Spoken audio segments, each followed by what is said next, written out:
Assalamualaikum warahmatullahi wabarakatuh. Perkenalkan saya Emily Fadila. Di sini saya akan mereview materi biofisika pada topik kedua, yaitu tentang membran sel.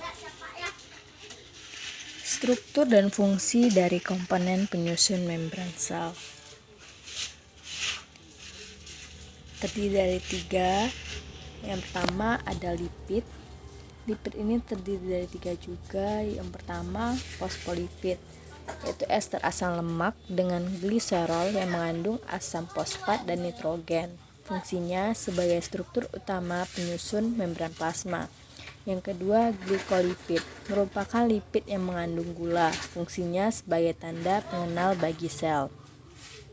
Dan yang ketiga ada kolesterol. Kolesterol dan senyawa turunan esternya dengan asam lemak yang berantai panjang merupakan komponen penting dari membran sel sebelah luar.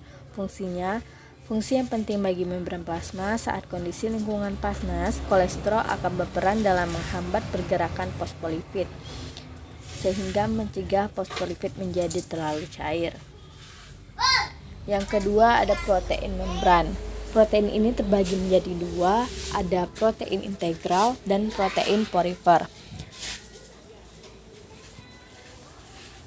Yang ketiga ada karbohidrat membran. Bagian ini merupakan protein yang mengandung karbohidrat yang terikat secara kovalen yang merupakan monosakarida tunggal atau oligosarida yang relatif pendek.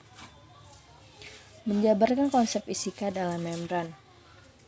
Di dalam sel terjadi pertukaran atau keluar masuk zat tertentu yang pastinya harus menembus membran sel sebelum akhirnya bisa keluar atau masuk ke dalam sel. Salah satu faktor mudah atau sulitnya zat menembus membran adalah faktor muatan listrik. Terdapat 2 tipe transport pada massa dalam membran, yaitu secara difusi molekular dan secara konveksi. Hubungan hukum Gauss dengan konsep membran. Hukum Gauss menyatakan bahwa flux listrik total yang melalui sembarang permukaan tertutup atas sebuah permukaan yang mencakup volume tertentu sebanding dengan muatan listrik atau neto total di dalam permukaan itu. Flux dalam membran dapat ditulis dalam sebuah hubungan N sama dengan A kali delta P. Keterangannya N flux massa, A konstansa permeabilitas pelarut, delta P perbedaan tekanan. Selanjutnya menjabarkan konsep transfer aktif pada membran. Transfer aktif merupakan kebalikan dari transfer pasif dan bersifat tidak spontan. Arah perpindahan dari transfer ini melawan gradien konsentrasi. Transfer aktif membutuhkan bantuan dari beberapa protein. Transfer aktif terbagi menjadi 2. Yang pertama, transfer aktif primer. Transfer aktif primer memakai energi langsung dari ATP. Misalnya pada NAK-PAM dan CA-PAM. Pada NAK-PAM, 3Na akan dipompa keluar sel, sedangkan 2K akan dipompa ke dalam sel. Pada CA-PAM, Ca akan dipompa keluar sel agar konsentrasi Ca dalam sel rendah. Yang kedua ada transport aktif sekunder. Transport aktif sekunder juga terdiri atas CO transport dan counter transport atau exchange.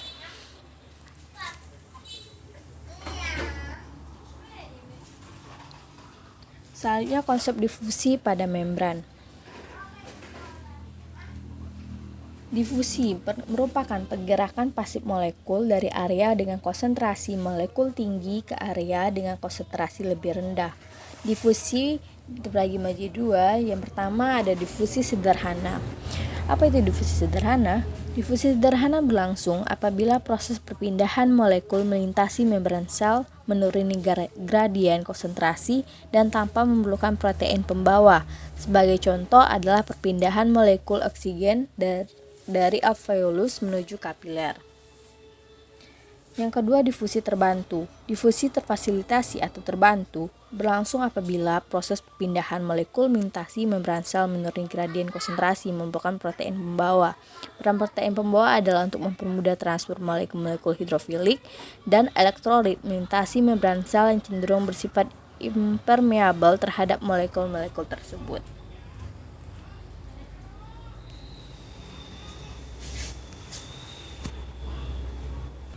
Selanjutnya konsep osmosis pada membran. Definisinya, proses perpindahan larutan yang memiliki konsentrasi rendah melalui membran semipermeabel menuju larutan yang memiliki konsentrasi lebih tinggi hingga tercapai kesetimbangan konsentrasi. Osmosis sebagai bagian dari difusi merupakan gerakan molekul air melintasi membran sel yang bersifat semipermeabel menuruni gradien konsentrasi air atau melawan konsentrasi gradien solut. Apabila membran sel dapat dilalui oleh molekul air, akan tetapi tidak dapat dilintasi oleh molekul yang terlarut, maka membran sel tersebut bersifat semipermeabel. Selanjutnya, volume transport melalui membran. Transport melalui membran ini terbagi menjadi 3. Yang pertama ada transport aktif, yaitu gerakan sederhana suatu zat dengan perbedaan konsentrasi di dalam dan di luar sel. Transport pasif ini terbagi menjadi 2, ada difusi dan osmosis. Transport aktif itu pergerakan senyawa menembus membran dari daerah berkonsentrasi rendah ke daerah berkonsentrasi tinggi. Pada transport aktif diperlukan energi terutama bersumber dari ATP. Yang ketiga ada sitosis. Transport yang melibatkan membran pecah atau lisis. Proses ini melibatkan lisosom, berarti zat dicerna dan transfer dalam vesikula. Prosesnya ada 2, endositosis dan eksositosis. Endositosis adalah proses pengambilan suatu substansi oleh sebuah sel dari sekitarnya melalui membran plasma secara umum. Eksositosis adalah membran suatu vesikel atau vakuola yang terdapat dalam sitoplasma mula-mula menempel pada membran plasma.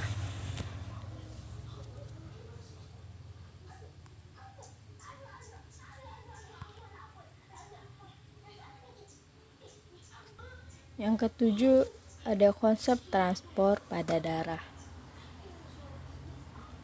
Konsepnya, sistem sirkulasi dibangun oleh darah sebagai medium transportasi tempat bahan-bahan yang akan disalurkan, dilarutkan atau diendapkan.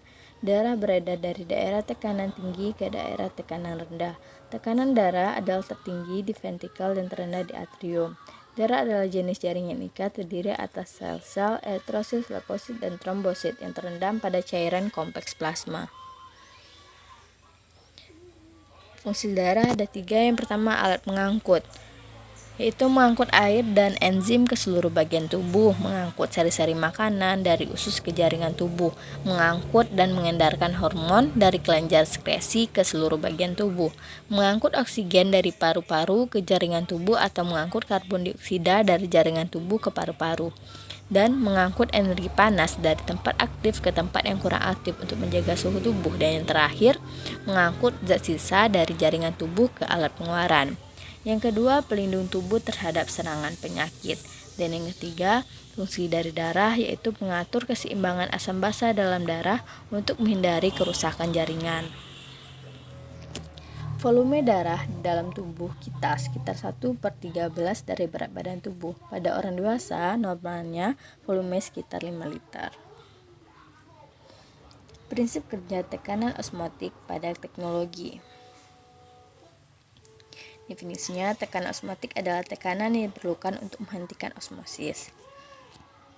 Penerapannya sistem reverse osmosis atau RO. Prinsip dasar reverse osmosis ini adalah memberi tekanan hidrostatik yang melebihi tekanan osmosis larutan, sehingga pelarutan dalam hal ini air dapat pindah dari larutan memiliki konsentrasi zat terlalu tinggi ke larutan yang memiliki konsentrasi zat terlalu rendah.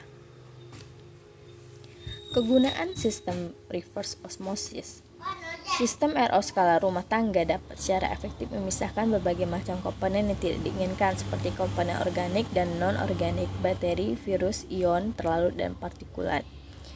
Adapun tipe aplikasi undersink yaitu undersink wall, house, multifamily, dan apartment range. Demikianlah rangkuman topik kedua tentang membran sel yang dapat saya sampaikan. Terima kasih. Wassalamualaikum warahmatullahi wabarakatuh.